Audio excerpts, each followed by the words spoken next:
let me down. Let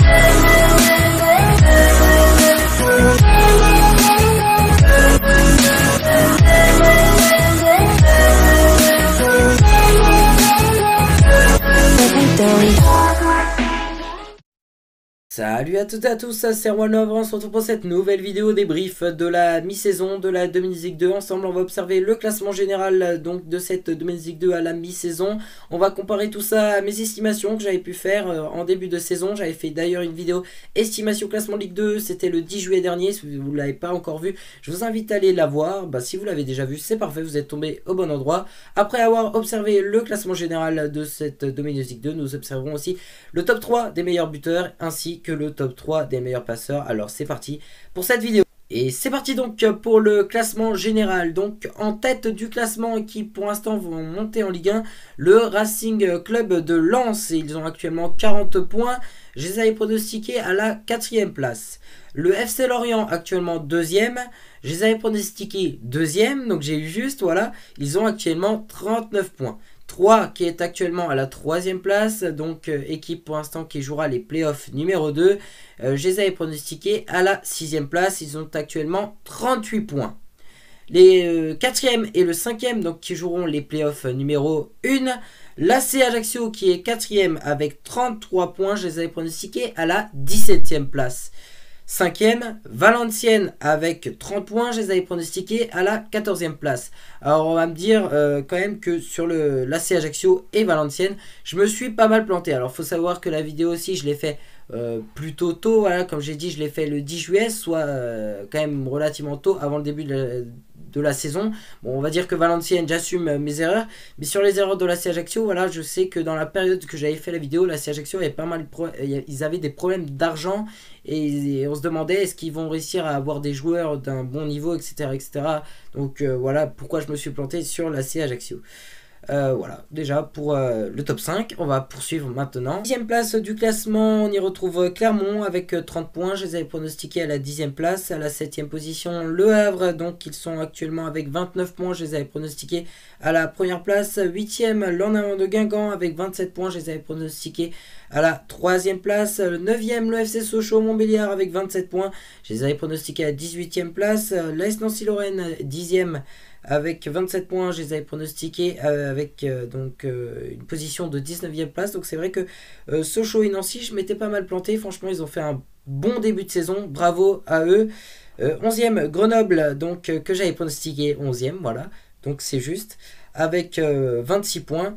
12e, Rodez avec 21 points. Je les avais pronostiqués à la 20e et dernière place. 13e, on y retrouve le Stade Malherbe de Caen avec 21 points. Je les avais pronostiqués à la 5e place. 14e, l'AC Ajaccio avec donc 20 points, je les avais pronostiqués à la 8e place.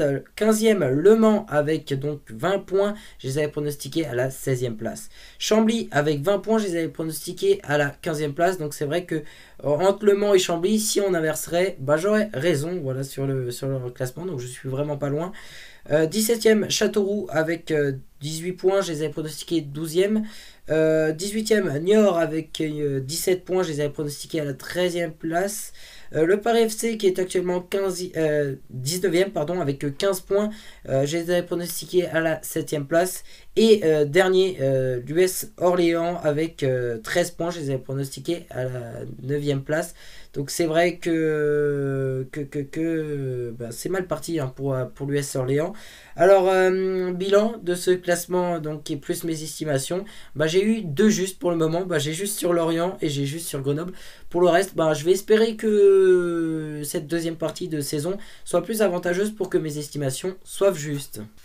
Et c'est parti maintenant pour les classements donc du top 3 des meilleurs buteurs et des meilleurs passeurs. On va commencer par les buteurs. Le meilleur buteur donc de cette Dominique League 2 à la mi-saison est Tino Kadewere avec 17 buts, joueur du Havre Athletic Club. Ensuite, le deuxième, c'est un joueur du FC Lorient, Yohan Wissa avec 11 buts. Le troisième joueur de Clermont Foot Ferrand avec Grebic avec une réalisation de 11 buts.